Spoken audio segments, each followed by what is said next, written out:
Well, those two bushwhackers were put behind bars, and there was no trouble from them ever again. But the sheriff, he thought to himself, I think I need a deputy. And so that's exactly what he did. He went and got himself a deputy. Gag's the name. He meant a gag. Deputy. He was a nice enough guy, I suppose, but he had the strangest thing. He had this gold tooth right here in the middle of his front teeth. He expected everybody to just fall all over themselves over his gold tooth. Every time he passed somebody on the street, he'd Howdy, narrator. How you doing? Well, I'm doing fine, Deputy. I just say that is the most beautiful gold tooth I ever did. Well, thank you very much. Sure, I've been seeing it. I'm amazed. Hey, Marty, how you doing? Well, I'm doing great. How are you? Why, I'm doing fine. Fine. Well, I'll be seeing you then. Well, I'll be seeing you. Sheriff, Gag came and thought it was pretty gutsy of Morty there to just ignore his gold tooth. Sidewinding low-life sneak in the grass. Hey, Sheriff! How's it going? Fine, Deputy. Nice tooth. Well, thank you kindly, Sheriff. Hey, Sheriff. After I give me a tooth right again, I want to talk to you about something. Why, Shoal? I'm doing some undercover.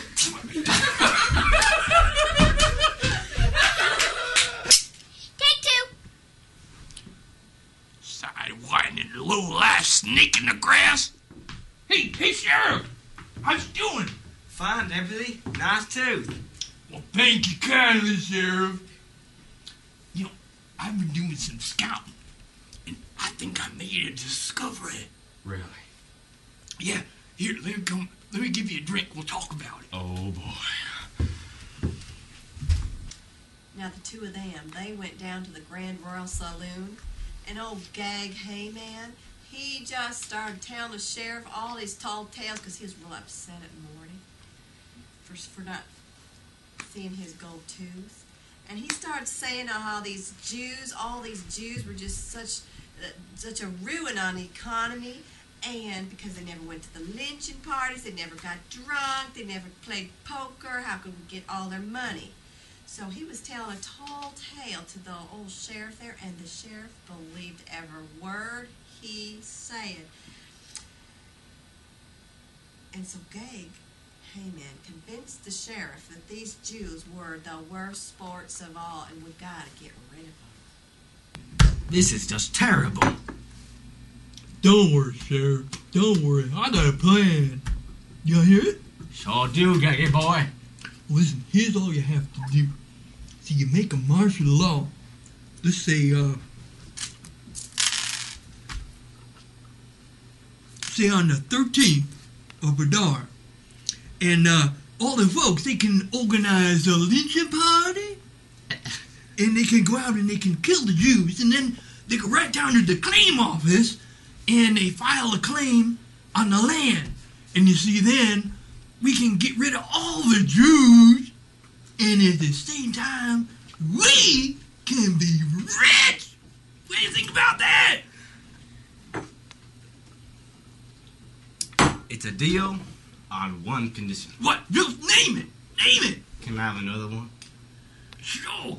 Billy Bob, come on over here. Another drink for my friend, my partner, my buddy, the sheriff. Sheriff Harris, he sent out word to every settlement, every camp, and every ranch in the whole county so that everybody would get the news that this... Estelle! Not you again, interrupting my story. Can't get 2 words in before you show up. Look, pal, it's a matter of life and death here. I gotta talk to Estelle. God forbid you should keep her father from seeing his own daughter in the middle of life and death. Nothing worse than a man crying. Go ahead and talk to her. All right, but Esther, make it quick. Esther, oy vey, it's horrible, terrible. Oy vey, what serious? What is it, boy? What could be so wrong? It's horrible. Think of your worst nightmare, and that's it. No! Yes! So what is it? Sheriff Deputy Gag went to Sheriff Harris and told him that he should make a martial law that if anyone wants to capture Jewish property, all they have to do is do in the owner and they get the property. Oh, Morty, that's awful. Oh, what are we gonna do? I don't know. I got an idea though. What is it, Morty? You gotta go to Sheriff Harris and talk to him tonight. Tonight? Oh, Morty. Good one, Morty. Can't be done. Tonight he's playing poker with the boy. Morty, please. If anyone interrupts him during this big game, it's off with the head. And I mean off with the head. Please don't ask me to do it. Not tonight. Any other night, but not tonight. Listen, Esther. Oh, Morty. Listen,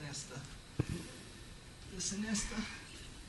Even the worst thing that could happen, even the worst thing that you could imagine, is not as bad as what would happen if that law just stays in effect. You gotta do it. So will you do it? Yeah, I'll do it tonight. Okay, I'll let everyone know. Pray Great. for me, Morty. Okay, Pray for me. okay. Thanks again. Don't mention. Yeah, like I was saying, Sheriff Harris, he was having his poker game tonight. And, well, Estoril was true to her word. And she, well, you see, she got up the guts, enough nerve to go and do what nobody had ever done before. And that was interrupt the sheriff's poker game.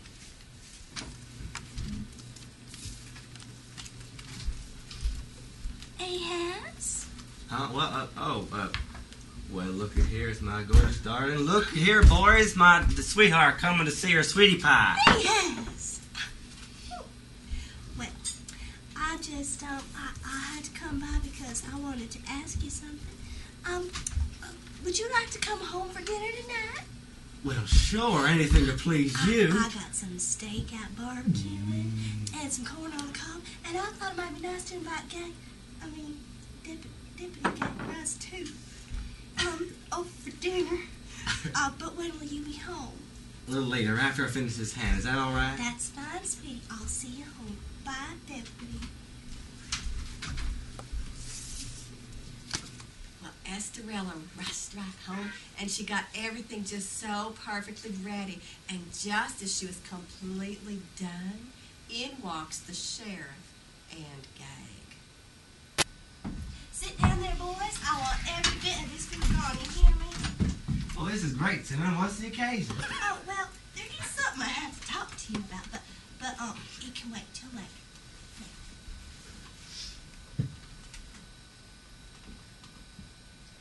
Well, after dinner, Esther said it's too late to talk, and so she said, now, tomorrow night I'm going to have another shindig just like this, and so she invited them to come back.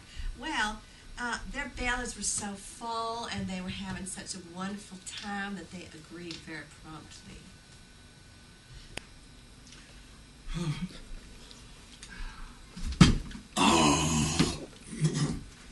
Well, thank you. I needs to be getting home to the little woman. Thank you, ma'am. I'll be seeing y'all tomorrow. Well, Deputy Gag, he left Phil on the top of the world. That is, until he came to Mordecai, to Morty, good old Morty, on the street. Well, Morty didn't say one thing about his gold tooth. Made him so mad, and to make matters even worse, Morty didn't even notice that he was there. Well, the deputy was steaming out of both ears by this time. He was so mad at Morty for being so disrespecting him, and he was like that all the way home. Surprise! You don't have to say a word, Haim. I heard all about it. How did you hear about it? What do you think? I sit around all day? I've been listening to the narrator. Now, the perfect idea, too. In the morning, build a gallows that's 75 feet high. And then tell the sheriff what an antisocial dog Morty is and ask him if you can hang him. That's an amazing idea!